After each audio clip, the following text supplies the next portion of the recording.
because it's the silly, stupid, fascinating, weird, wonderful. They're my people, and more often than not, they're the geeky people as well.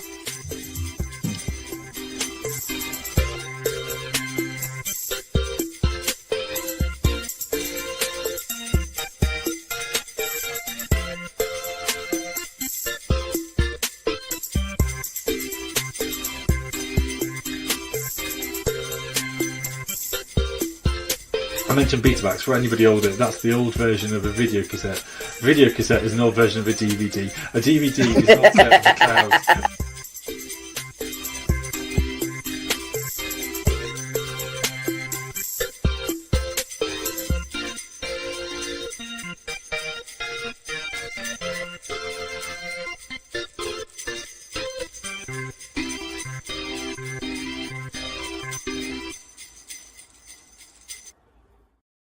Hello and welcome to Faith and Geekery. Grab your eggnog, grab hold of your satsumas. We are off to a wonderful start already.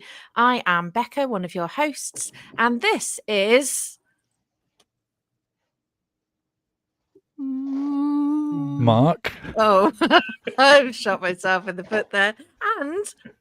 Tim! It's Tim. For podcast listeners. Yes, the podcast listeners, my ability to finger point at my fellow hosts failed enormously. Welcome to the Christmas party of Faith and Geekery. We have festive backgrounds, festive hats. Mark, what are you wearing? Are you a Father Christmas? You are the hog father without the... Oh, is that an orange jumper?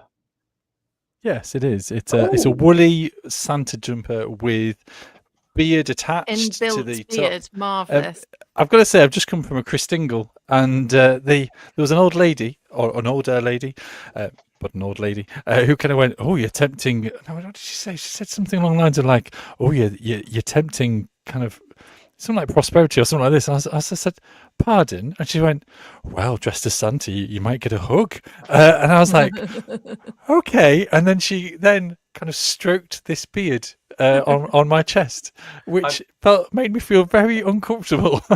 Living your best life, Mark. It's not just a beard. It does look like you have an immaculate set of like thick white chest hair. Yes, it does. It looks like a poking pelt. through. A snow wolf pelt. Santa's pelt. Jon Snow's pelt. So anyway, what's everyone else come as? David says hello. Hi, David. Hello and good evening, David. I have come just as a red jumper and a hat. But it's a very festive hat, and your backdrop is very festive. And I have a glorious, very large Christmas tree that is squeezed into a very small corner. But again, looks very cool. It's very cool. And I have a facsimile picture of a tree, which is my actual advent calendar. Nice. Is that your tea advent calendar? That is my tea advent calendar. Nice. And what kind of tea are you currently drinking out of what kind of mug? I'm drinking, I believe it's like day 5's advent tea, which was buttermint, which if you ever had a Murray mint, it's like a Murray mint. But it's caffeine free, which is lovely for this time of year. I'm assuming it's not 12-day-old kind of tea. Yes, it's just been sitting there. No. Oh, okay. It's fermented now. Which mug shall I go for? Leslie also says, "Happy Christmas, everyone. You all look Thank great." you, Leslie. You look glorious yourself, and you smell wonderful. Well, I know. Thank you for those head tilts. What geeky things have you been up to, my friends? We'll start with Tim and we'll get that out of the way. And then if we've got another 5 minutes to finish the rest of the show, then that's fine. I have gone down a little bit of a trading card game rabbit hole this week. So I've been playing a lot of Magic the Gathering online. And there's a new Pokemon trading card game app called Pokemon Pocket, not sponsored, that came out a couple of weeks ago, and my partner was playing it and said, "You might like this." And I started playing it, and now it plays in the background. It's not playing right now, but it normally plays in the background of some of my meetings. That's kind of what I've been in, because D&D's done, like you said last week, D&D's done for a while. And just the excitement of a toddler realizing it's actually Christmas and knows what it means. So wrapping presents, which is Hang on, itself is its that own geekery your thing. child rather than your inner toddler? Yes, my actual child. My inner Okay. toddler has been really like put in a box when I've been going shopping and trying not to grab things. I go, ooh, I would really want that because it is Christmas. But I have been geekily wrapping presents, which is its own art form, I think. Nice. Hmm.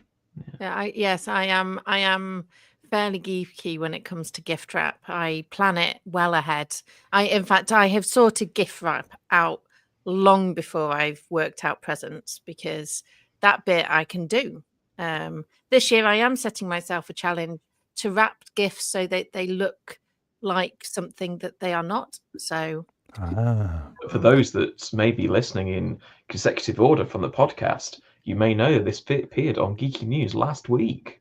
did it really? I did not By yet our very watch own last Tim. week's. Yes. There we go. My friendship group had a Taskmaster-esque Christmas, Okay. where the Secret Santa was bring the most misleadingly wrapped present. Nice. And I brought a small tank. Maybe this is where I've seen it. Probably. Did you post it on Discord? I have started. I That's did. I interesting. did. I did. I I have did post started it. imbibing Discord news as if it is wider world news, I and mean, if therefore you it is too, changing my worldview. dear listeners, wanted to imbibe this Discord news, this geeky glorious. news, join us on the Discord, where join you us can on the see Discord this and let your festive tank along worldview be with changed. other things. For podcast viewers, listeners, even the tank is up on the screen. It is Okay. a glorious Fabulous. tank. The fact that I managed to write festive on the side is a nod to Fury. But I realised I went too geeky and too specific because no one understood. I did not pick up on that. I just assumed that your brown wrapping paper wasn't festive enough, so you just wrote festive to make it feel more festive. It has gingerbread man on it. Okay, that's Yes, good. That's yeah, cool. it did. It's festively It was. camoed. It is. I know. I appreciate the camo and the festive gingerbread Oh. man. It's remarkable. Mark, what have you been up to? I've been map making, and again, that is available on the Discord, and actually it's also in Geeky Gallery a little bit later. But the more complicated matter of that is that I've been creating digital brushes and using them basically as stamps. So you create like mountains, trees, villages, little ports, volcanoes, any sort of like map element that you can think of, including sea monsters as well. And basically you can kind of then just stamp them around on a digital map. Oh, nice. And so that is using an app called Procreate. And so you just have that. It's just, it gives you that freedom to create, to put a lot of detail into and making your own maps, usually for D&D purposes.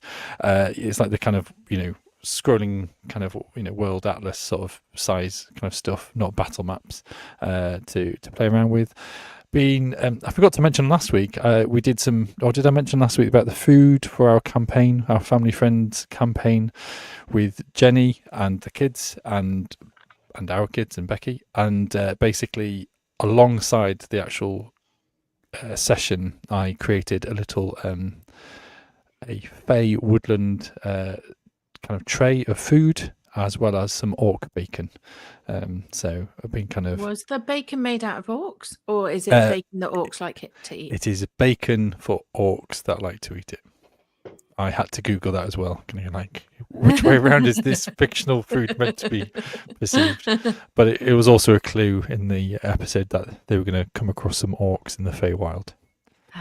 Again, very D&D heavy referenced, but that's beautiful. But the effort that then goes into that, and I don't know about you when I'm crafting something for someone else, particularly when I've done wedding cakes before, and you put all of that time and focus into thinking about the event that's going to happen. I do it when I'm wrapping presents, thinking and meditating on the person I'm going to give this to. So all of that goodwill and hope for that person goes into the orc bacon or the tank wrapped present or the cake that is very rapidly destroyed after a week of making it. So yeah, I think that's a really beautiful thing. The only problem for me is that I feel as if I started off high and now kind of can't let the standard drop.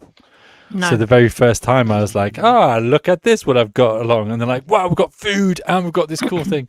And then the second one came along and they went, what else are you bringing, huh? Yeah. And I was like, actually, I've got some drinks. And this time it was just like, oh, okay, this is a standard thing now. I am actually providing food as well as DMing. Oh, good. Hello John and good says, evening, John hi. Cooper. Welcome to the festivities. Becca, have we asked you what you've been up to? I have not asked myself, and you've not asked me. I did a very geeky thing at work this week, and did a overly complicated.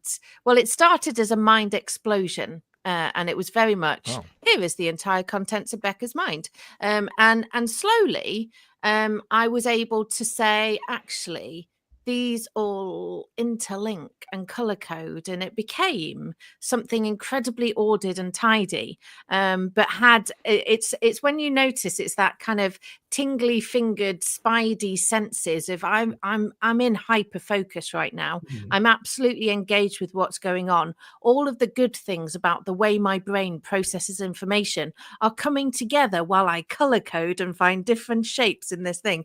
And no one will use that except me, because actually seeing inside my brain probably isn't a very healthy thing for most people anyway. But what it's absolutely done is then enable me to put that on into black and white. So it was really what was really lovely, and why I kind of identify that as a geeky thing is that thing that I do when I'm hyper focused on at the moment, township on my phone, because I swore off Instagram and then downloaded a game on my phone, and that was it. I didn't go on Instagram anymore, but I also didn't free up any time at all. Yes. But similarly, if I'm making things and I finished my cardboard set, and I'll find and take a picture of that at some point. But it was that same feeling when I was doing my work, because it was bringing together all of the different things that give me tingly spider senses of going, aha, this is fun. So there you go. Good. I forgot to mention that we should actually be joined by Tom in a little while as well. So there isn't just 3 of us tonight. There's actually going to be 4 of us. A whole party. That's what a party looks like on Faith and Geekery, folks. And also, thank you, folks, for all coming. It's not as like on the scale of like Christmas parties. It's not like the single banner quick platter you bought from Asda. Yeah, where is our platter, Mark? I've got it in the fridge. We've heard your standards are quite high, and yet.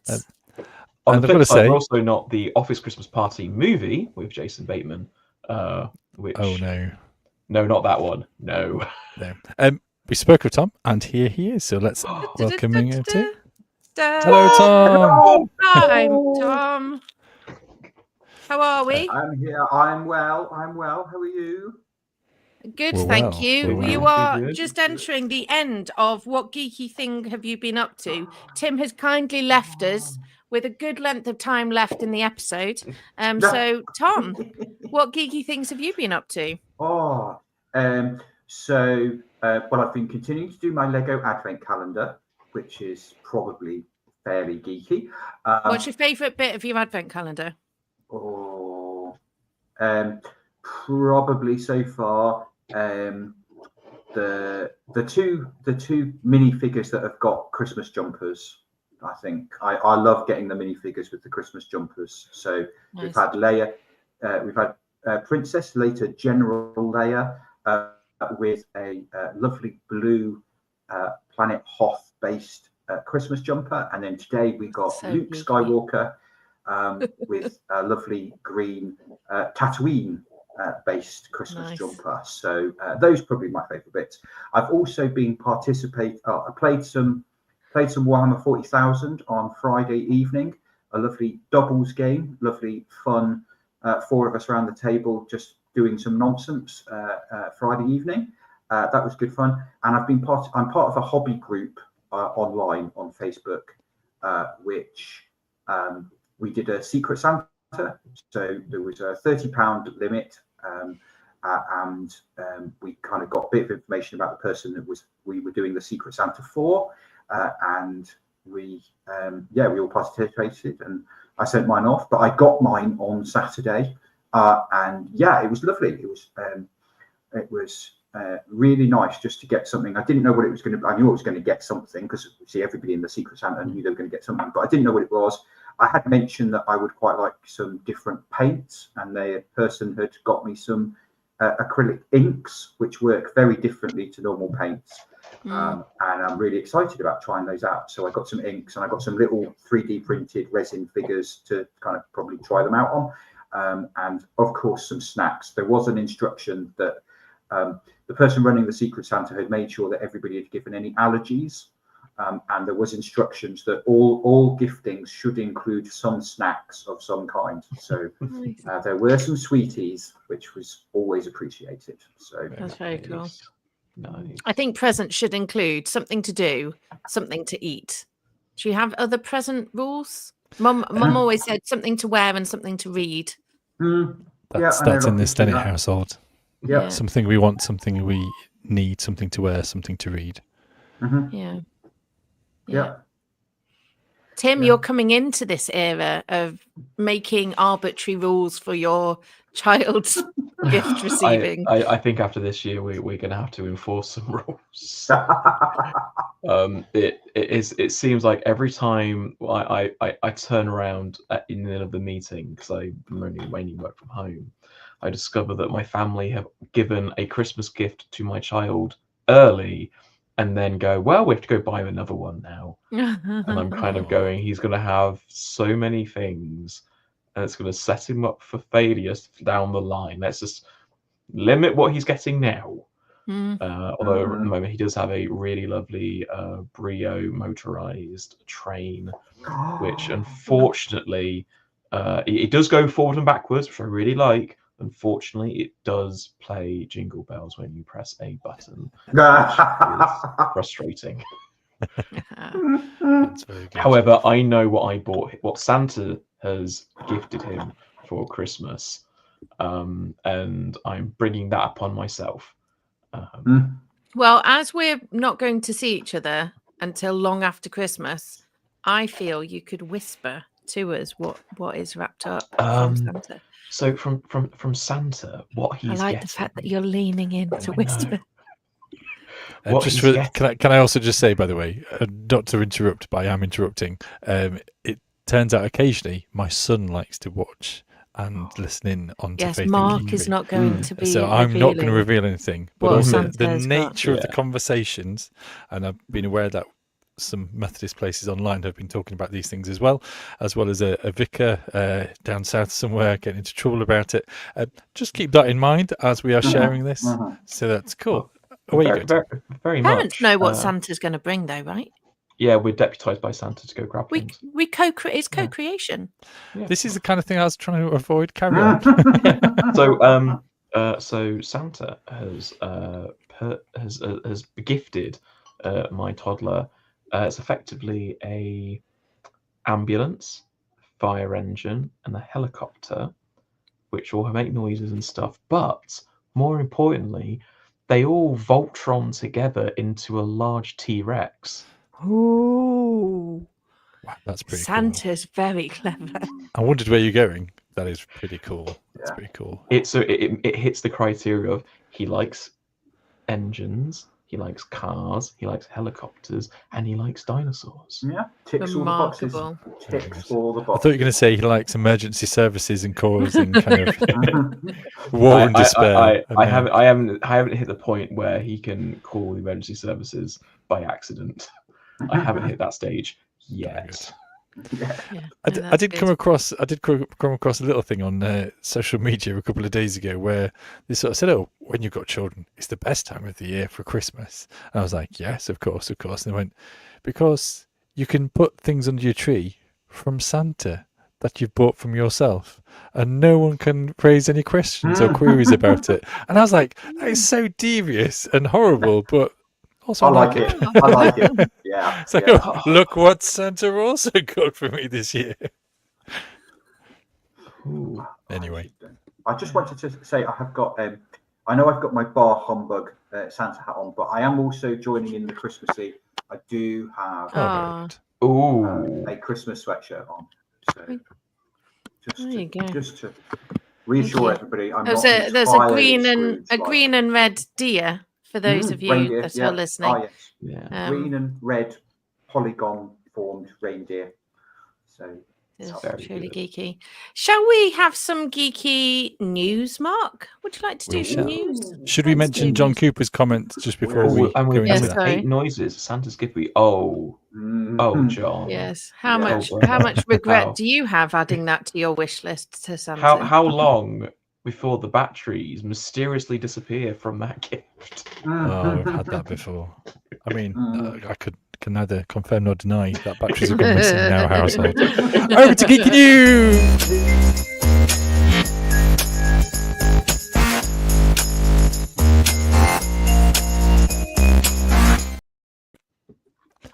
So today, welcome to Geeky News. I've got kind of a lot of reprisals going on. On the screen, we have Silent Witness starts again in January, and I think this is something ridiculous like the 28th series, or it is quite a high number. I feel as if that may be too high, but maybe it is about right. But that starts early January, and there'll be new members to join the cast. I always find it a bit of a strange program, but the other adult in the household really loves it, so I kind of have it on in the background, usually when I'm crafting or kind of geeking, doing other things. We have Pottery Throwdown, which is returning, which I love. Pottery Throwdown, if you've never come across it before, it is fantastic. I feel as if it's really wholesome. And potters are often the most wholesome sort of people.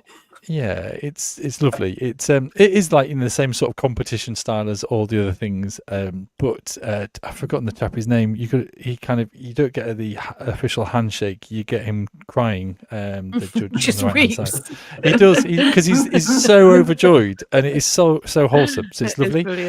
And then we've got Rowan Atkinson returning as not Mr. Bean. This is the picture of Mr. Bean, but it's the Man versus Bee, but it's Man versus Baby.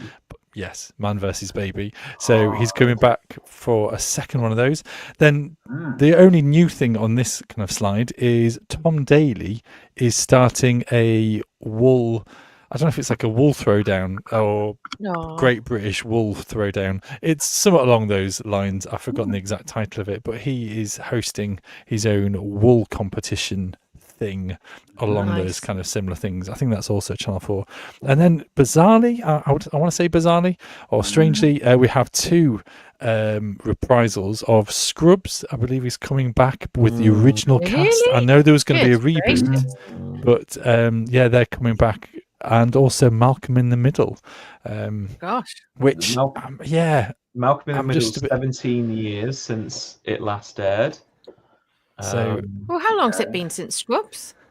Well, are we counting that misbegotten adventure into a last series that they did, where they ended, and then they did a series and a half where it was like Scrubs Med School, where they brought. It was still officially. It is counted as part of the canon. So I think that's about 10 years at least. It's quite a while. And it's not a series that has.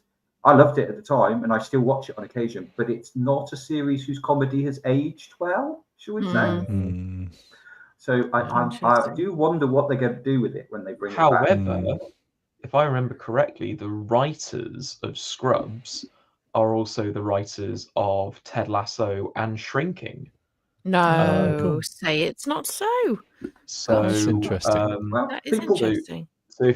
So if having watched Scrubs Grub and watched Ted Lasso and especially Shrinking at the moment, which is you must watch if you haven't already. Have not watched. Thank you for the have not watched. recommendation. For those that haven't, Another it's Apple TV. Jason Segel, Harrison Ford are psychotherapists, and it's basically based around that. And I won't give too many spoilers. Have the script writers actually talked to some psychotherapists before writing the script? I think yes. Okay. It's very like some psychotherapists that I know are that's actually quite a good representation. Oh, fabulous. Also stars Brett Goldstein, who plays Roy Kent, and he's also a co-writer on it. Oh, that's so exciting. if you want a bit more Brett Goldstein in your life. So is he an additional writer? Because you've just started this fact with is he an original writer of Scrubs, or is he an additional writer? He's now he's now part of the writing team of which does Ted Lasso and Shrinking, and it would not surprise me to see him writing on a Scrubs reboot. Interesting. It wouldn't surprise me. Folks, this is just the first slide of Geeky News. Oh. We're going to have a second slide. Tell us more. And this is kind of movie related. So we've kind of gone from the series to the movies. We've shared, I think, by Tom actually, on our Discord, Captain America Brave New World. It's coming out in February. We have a glimpse from James Gunn about Superman. And that's looking interesting. And then we also have Jurassic World Rebirth, starring Scarlett Johansson. And then there's just an added little thing here from IGN. Sony is reportedly giving up on its expanded Spider-Man universe. I think that's always been assumed, but a lot of those films, Madame Web, Venom and Morpheus, the Spider-Man universe that could not feature Spider-Man. Basically. Well, I think what's the latest one that's coming out? The far left-hand corner. Craven the Hunter, starring Aaron Taylor Johnson. Unfortunately, it's giving similar Morbius vibes, which I've watched that. It was a bit poor. No, it was very poor, but there were only a couple of redeeming little glimpses of things, and I hope kind of Craven is going to have some redeeming qualities in it. One of my favorite reviews from it that I've seen for Craven the Hunter, which I don't want to spend my money, I'll wait till it comes on streaming to go watch. Is if this is the last hurrah of the Sony Spider-Man universe, and we pray that it is. I was like, when a line starts like that, you know where it's going to go. They're not helped also by the fact and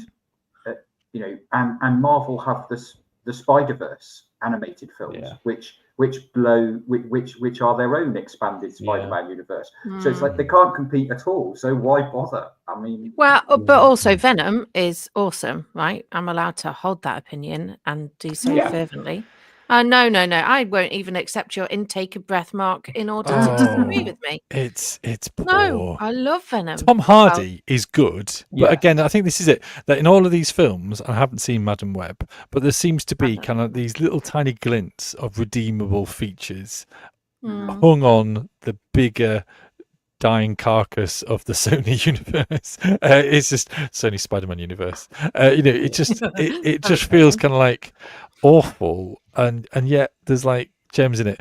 Speaking of gems, I actually caught Red One on Friday because it's already streaming now on because it's dropped already. To be honest, again, it's got gleaming bits in it, and it's all right. We basically wrapped presents and had it on in the background.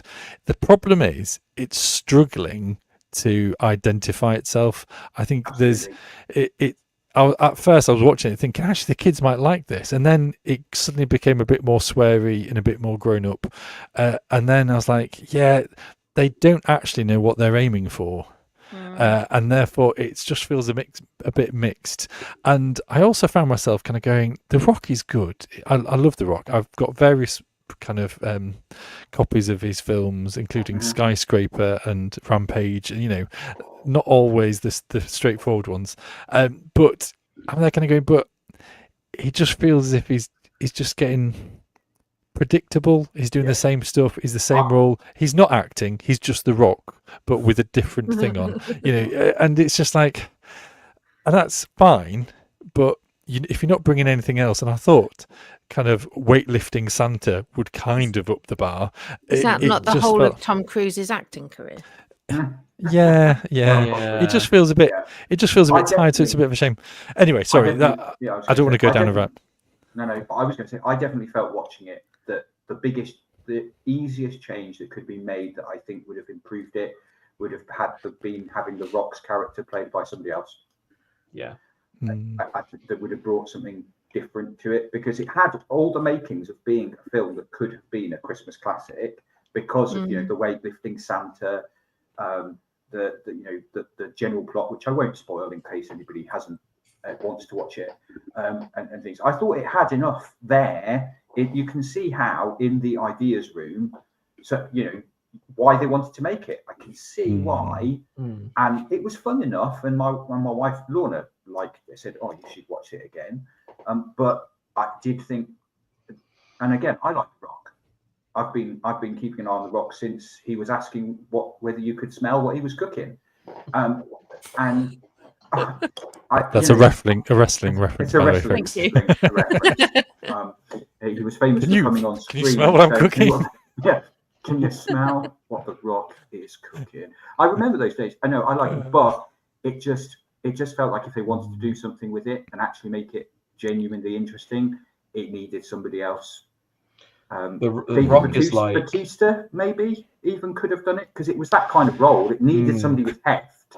The Rock is like Action Man, and it's the same person. You can change the costume, it's still Action Man in whatever you're doing. While Dave Bautista, who is done a lot of like really kind of like off-piste, like thinky, like really like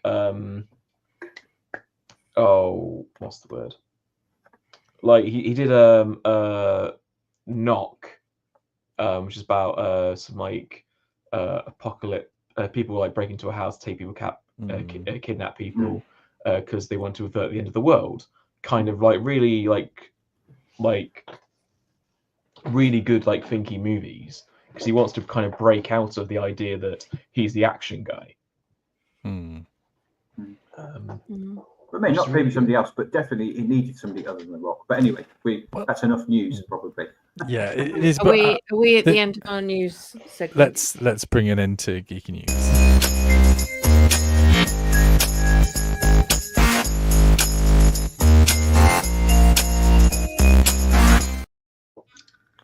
Well, normally we would then talk about the news, but I believe that we have just done that. I mean, in terms of news etiquette, that was appalling on our part. We are the F&G news, where we will tell you our opinions while we're telling you the story. We're also telling you the story. But it's a Christmas party. It's Christmas.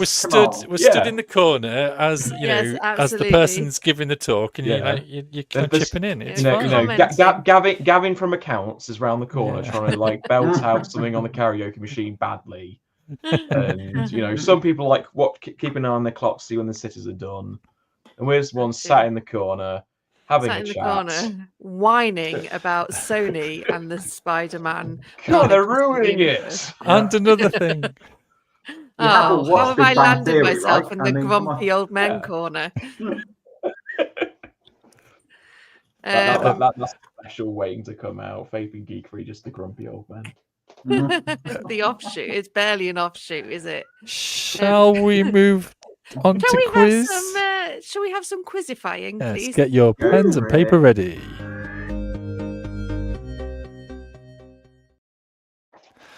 I'm going to say, folks, that this is a very particular theme and not necessarily the completely theme that you're thinking it might be. It is the theme on Guess the Carol.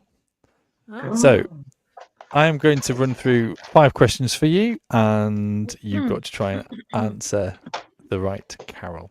So, Question number 1, if you're ready, is from which carol is this line? And I've got to try and do it without a melody.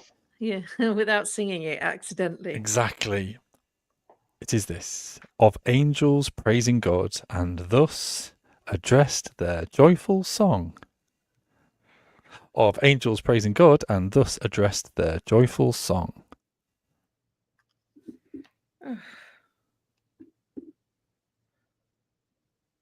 For podcast viewers, we're all trying to think really hard about all the Christmas carols that we've been Strange singing. creaking noise that you hear right now is Faith and Geekery thinking. Yeah, I think I've got it. Yeah. I was going to say I was purposely giving you a little bit more time, so I think we'll go until one of you says, "Yeah, I think I've got it." I mean, you could be really devious and just run with it. Question number 2: from which carol is the line? The world in solemn stillness lay to hear the angels sing. I'll repeat it again. The world in solemn stillness lay to hear the angels sing. See, part of me was just thinking that this quiz would be like, which carol from this TV show said this? Because you get that immediately. What obscure carol reference? Yeah. Look out for question number 5, by the way. Do you need a hint with that one? Yes. Can it be the tune? Do you want a Methodist hint? Go on then. Is it? Push the noise. Oh no. Yeah, So if anyone knows of the Methodist campaign, oh no. it is the same. It is the same carol that the Methodist Church are referencing in the Methodist Connectional campaign. Oh, So I yeah, have no idea. if that still doesn't help you, you're not No. alone. Question number 3. As a member of the Connectional team, I make no comment. Question number 3. From which carol is the line? Sing through all Jerusalem, Christ is born in Bethlehem. Sing through all Jerusalem, Christ is born in Bethlehem. I nearly put a melody in there. Yeah, I see. I could burst into singing that line, but I don't know the name of the carol. For podcast listeners, Tim is plotting out some dots with his pen. I'm not sure if the dots correlate. I have the tune in my head. I don't have the carol. Yes, that. Remember the It chorus. doesn't help, I'm does trying to it? remember the first line. Yeah. Of the first verse. What is the chorus, Tom?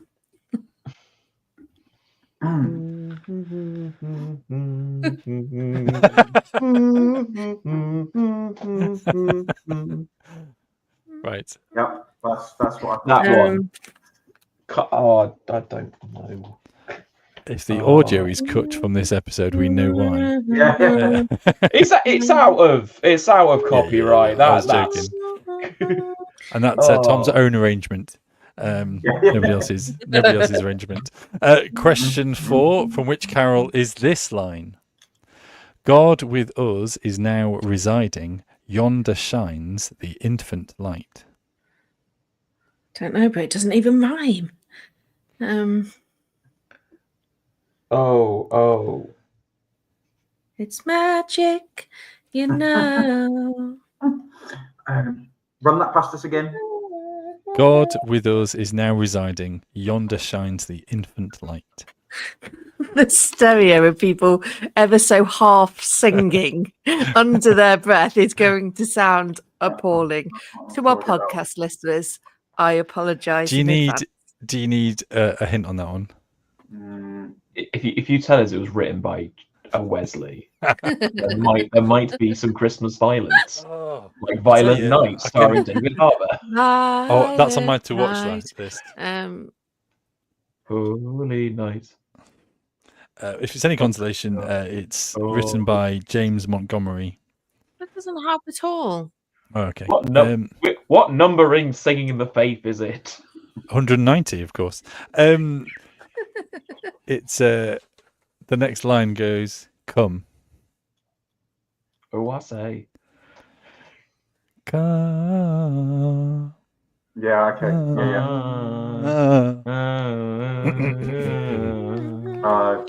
Yeah. Question number 5. Now, I didn't know whether this was a generational thing or not, but I'm going to give you half a point for each one of these. Name both carols from these TV programs: Changing Rooms and Countdown. Well, both of these are historic, from Changing Rooms 96 to 2003 and Countdown from 82 to 2005. Name the carols from Changing Room and Countdown. She's the tall blonde one with the long curly hair. Carol.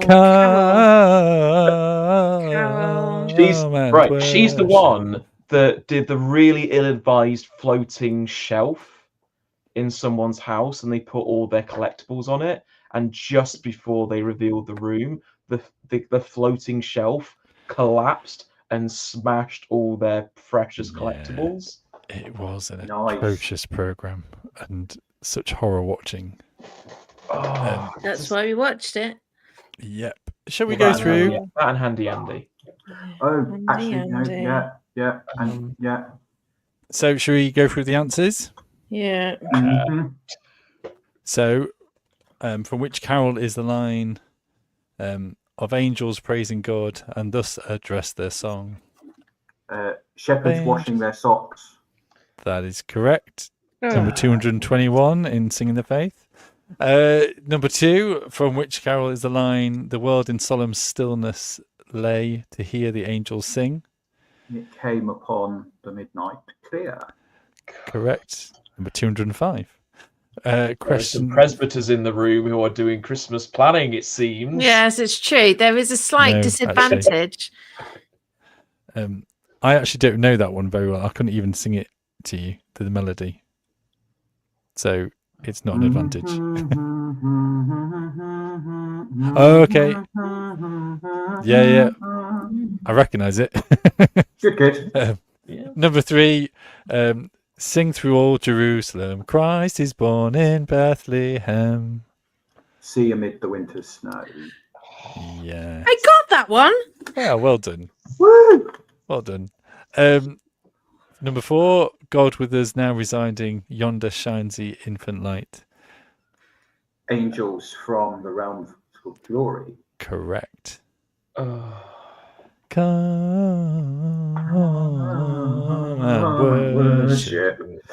And number 5, I'll accept either. Well, no, I'll accept both Carol Smiley. Carol Smiley. And Carol Vorderman.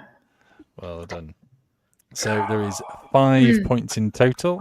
6, and you surely. get no, it's half a point for 5. Are you sure you don't want to give 6 points for that one? Come on, it's Christmas. Yeah, okay. It's Christmas. You can have a proper point for it. Please, sir. Can I have a whole point? You can get extra points for explaining what the heck half of those lines are all about. Oh, good lord! Because some Georgian Victorian. I mean, to be honest, I'm usually waiting for the desk count, and if there isn't one, I'm usually sulking that there isn't one. So the theology does actually pass me by quite often. Nice. Yeah. I Sorry, Jesus. You got a single point. As a Carol Vorderman. Oh, good old Carol Vorderman. Reliable. If everything is worth a point, if there are 6 questions and everything's worth a point, I got 5. What didn't you get? Smiley. I didn't get Carol Smiley. Carol Smiley. She was ever so smiley. I mean, she did soften Changing Rooms. So, folks, this is the end of the quiz.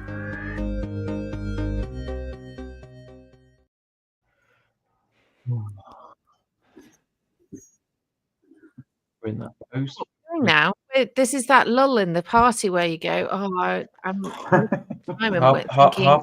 the people have ordered their taxis. What? Yeah, when is it rude to just?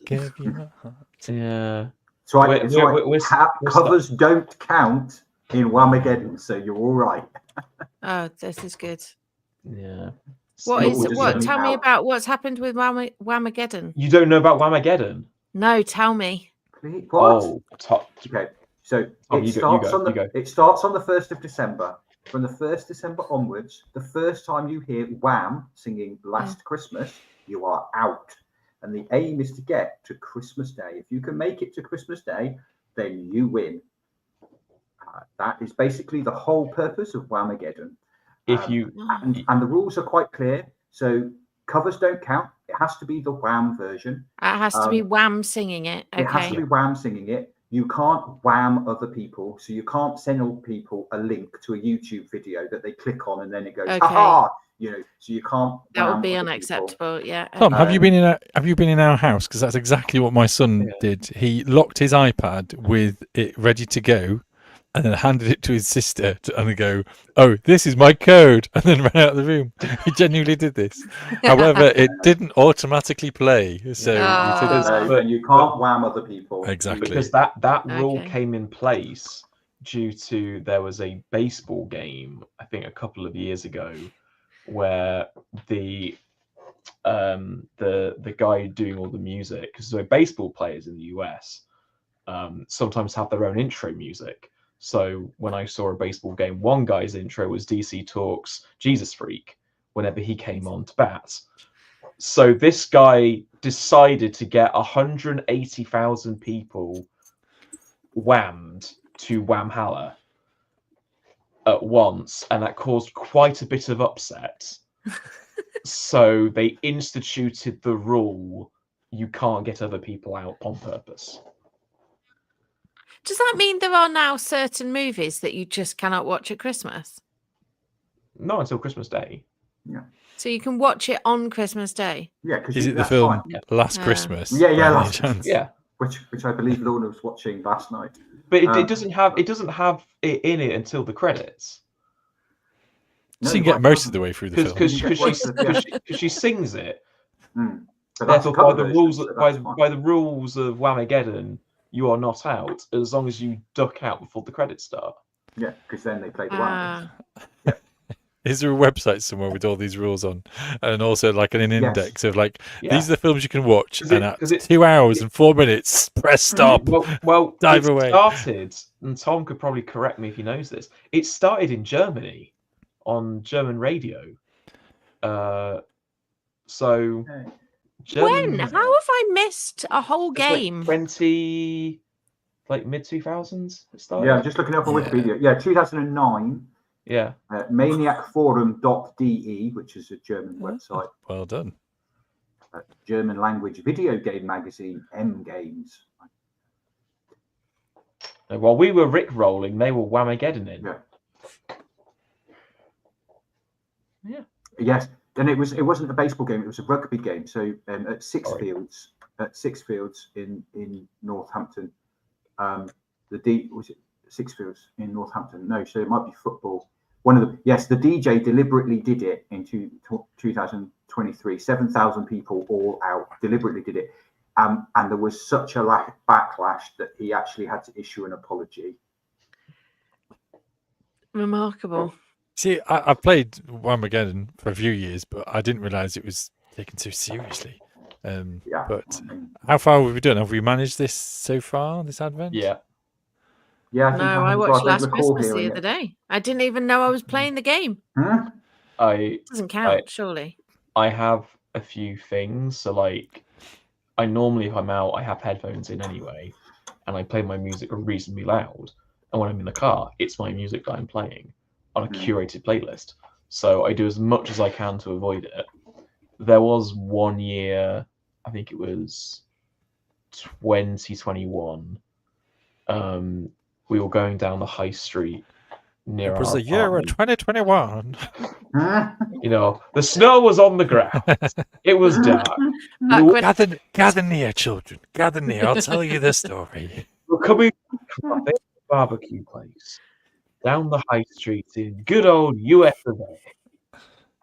And some of the shops still, even when they're closed, will play music outside the shop. And as around the street leading up to our apartment, that is where I was taken to Whamageddon on Christmas Eve. Oh, the loss. Very close. Oh. Oh, yeah. That cut. It cut deep. Is there any? That's hard. Is there any prize for this? Is there? No, Is it? just the satisfaction of having made it all the way to Christmas without hearing wow. That's I mean, a to be honest, reward in itself. I was going to say that is quite a reward because I actually don't like the song, so it's I would listen to that song on repeat if I didn't have to listen to "Do They Know It's Christmas." Hmm. You got to remember, like the Whamageddon stuff is in the same vein as like when Infinity War came out. There was a website that was created that you could click on. It will tell you if you were snapped or not. And then they on Reddit created a section of Reddit, like a channel on Reddit, for people who were not snapped, and a section of Reddit for those who were snapped before the next movie came out. Wow, crazy. Spoilers for a. There is also a version of Whamageddon, Harkageddon.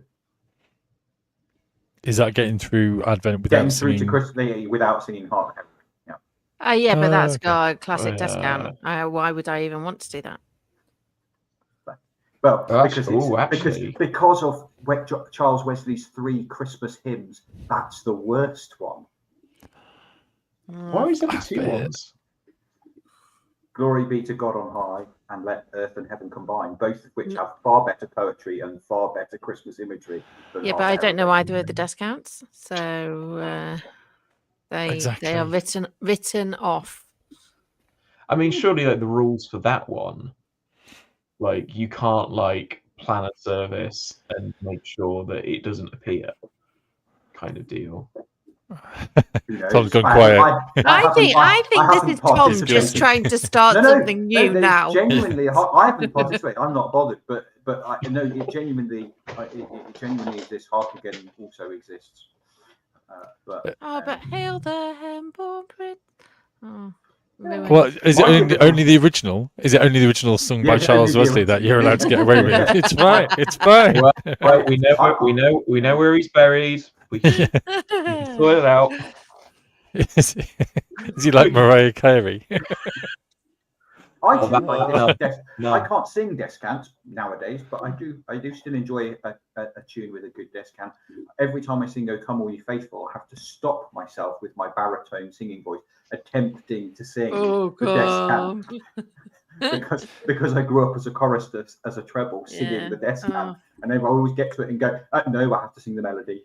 Yeah, well, I'm starting to think, Becca, maybe it's time that you stopped doing it, because this is the only time of year where I'm actually singing properly anyway now. So it's not coming out its best, but I can't do it. I think I would I'd lose some of my Christmas spirit. At this point, I'm going to put my hand up to actually acknowledge that I really struggle to sing in the right octave. Therefore, and I think it's because when I first started to learn to play and sing, I used to listen to Aerosmith all the time, and so would go down kind of Steve Tyler route of falsetto and otherwise, and I've never been able to get the right pitch right. And so if you're stood next to me, I think with a song that I know, then I've learned where to pitch it usually. But sometimes with Christmas ones that I've not sung for a whole year, I'll come back around to one and kind of go, oh no, the head was too ambitious. And there are some of them where I'm there kind of going, this key is too high, and I'm trying to go high, but I need to go low, or it's too high, I'm going to go low. Like but then every occasionally, Matt Redman song ever written. Yeah, basically. I had this memory from years ago. The local church had a scratch choir brought together for Christmas for the candlelight service, and they got me, I think I was like 9 or 10. I had to come in singing the first verse once in Royal David City, and they strongly encouraged me to do it without the words in front of me, and it wasn't on the screens. I got through the first line and then had to quickly borrow someone's book. And then after that, couldn't really sing properly ever again. Got a bit of the Aled Joneses that went on. Oh, I'm sorry for your loss. I'm the same with the Lord's Prayer. I will never lead worship without it in front of me because I start to overthink it. And then, do you do the same, Mark? Yeah. And then, because I just halfway through, I'm like, oh, everyone's actually wanting me to remember the words right now. Well, it takes about 27.5 seconds at the normal pace. And normally it does. Like, it takes 27.5 seconds at the normal pace. And what you can do is once you've done the first line and a half, you can just move the microphone away and everyone will mumble along. No, they don't do it. They'll dry up. Don't I've led it before where I've been in a congregation where someone's leading it and they quieten off and everyone starts to quieten off as well.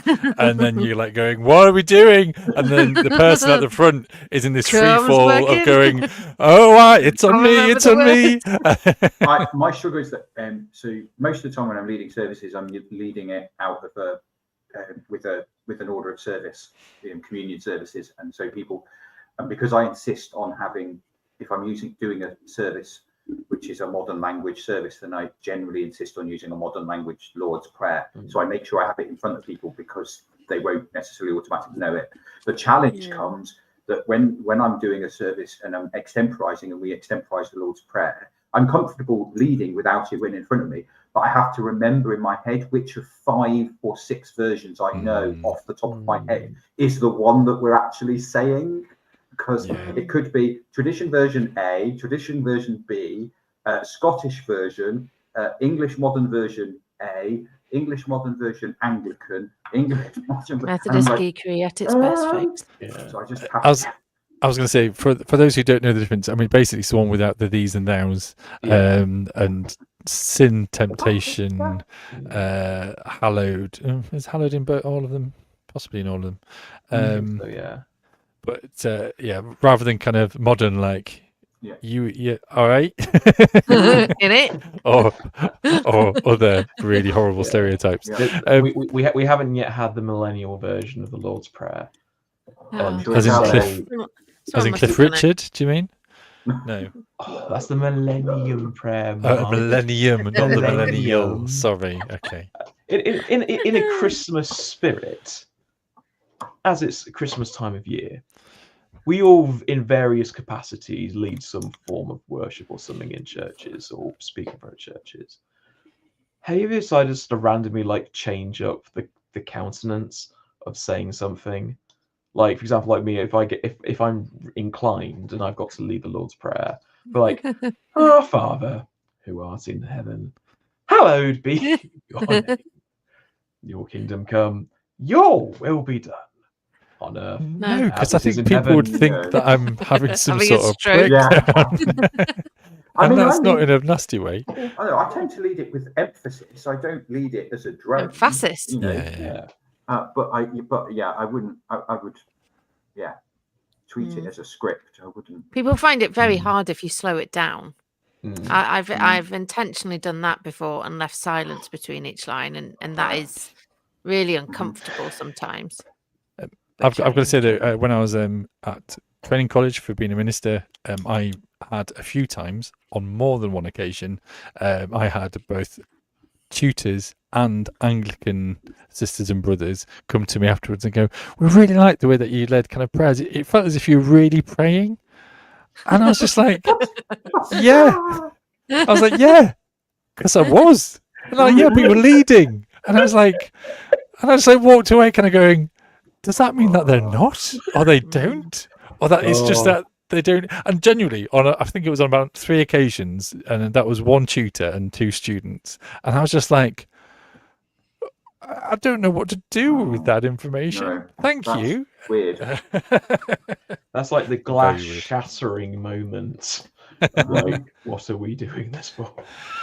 Well, it did definitely worry me. I'm aware that we're nearly out of time. We've got Geeky Gallery coming up. However, I will say that we've kind of covered 3/4 of this because of the people in the room here. That what we've talked about geeky in a geeky way, it's all just here really.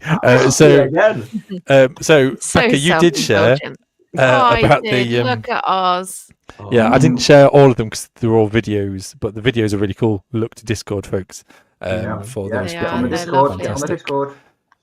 And then, so that was a picture of the Emerald City, by the way, for podcast Yeah, listeners. through a This is little the viewport inside. at King's Cross Station. Yeah, it St looks Pancras, fantastic. sorry. St Pancras. Yeah, that's St. really. Pancras. I love that. Here's a little the illustration of my map that I've been building. So all those little tiny things are little stamps of the trees, the forts, the castle. Oh, that like, looks like a keeps. proper Tolkien-y Yeah, map. it's got a proper like fantasy that's name nice. like Galador. Yeah, Did I you was use just the making rice that up. trick? No, I know what you mean though, but I have used that before. I also find just kind of using parts of existing kind of maps in real life. Mapping them up, yeah.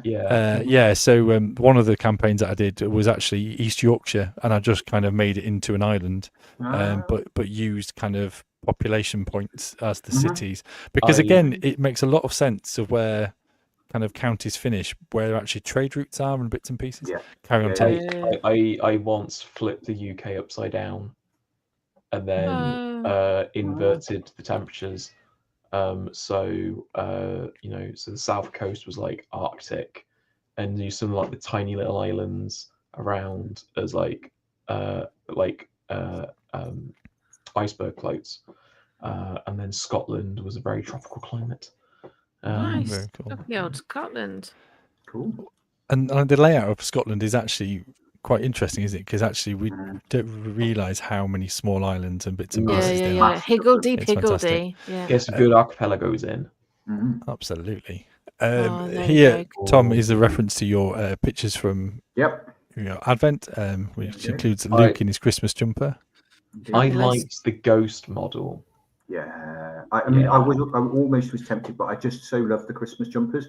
But Rebels is probably my favourite Star Wars thing. Probably even than any of the films, but certainly of the TV series, it is my absolute favourite. So it was really nice to get Ghost. Oh, I've just started watching Skeleton Crew, by the way. I'm really enjoying it. So yeah. With Jude Law as a mysterious character, which I feel as if he's kind of one of the few people who's branched over a lot of, Jude Law with a bit of Christmassy geeky info. Let slip that the house possible sequel. Yes, but the house from The Holiday doesn't exist. The little cottage. Yes, I heard about that. What do you mean it doesn't exist? What? It was a real place. I booked it on Airbnb. No. It doesn't exist. The interiors were all shot in the US on a studio. Yeah. And the director spent months trying to find it, couldn't find it, so got someone just to build the mock-up in a field, and that's where they did all the exterior shots. Talking about glass shattering, for podcast listeners, Becca's whole kind of frontal lobe has shattered. Very disappointed. I watched it the other day. Very much enjoyed it. And then here's another slide, by the way, with Tom's reference to his duo game, and then your Secret Santa, which looks very cool.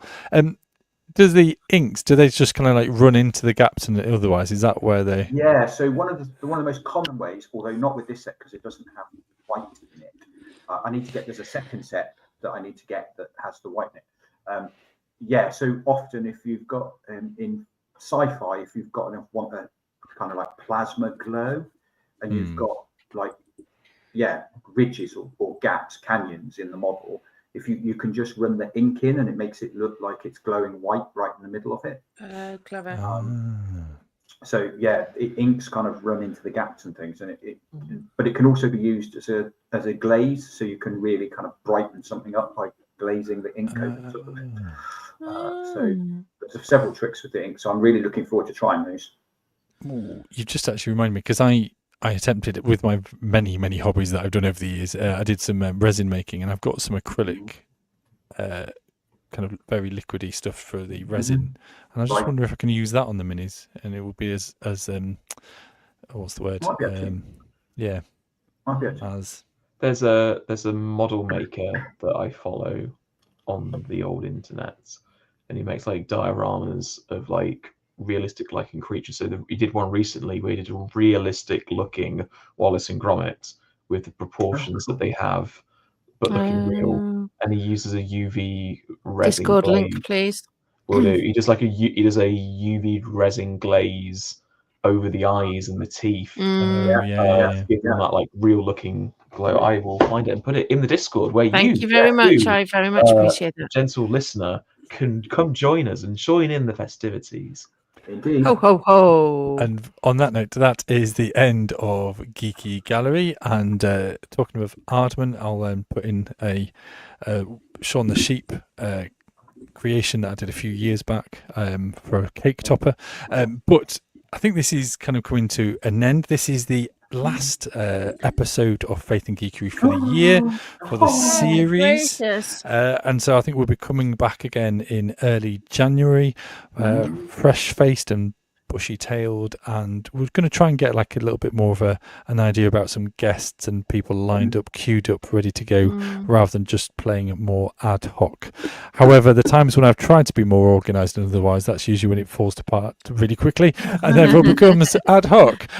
So I think that is everything. And I guess I just want to wish everyone a happy Christmas. Is there anything else? And well, when it comes, and a happy new year when it comes, and I hope you can have a good time, or find the right pace for yourself, and yes, it's look after yourself. Look after yourself. You do not need to feel jolly, but if you are feeling jolly, I hope it's to the best of your ability. And if you can't feel jolly, then stay safe.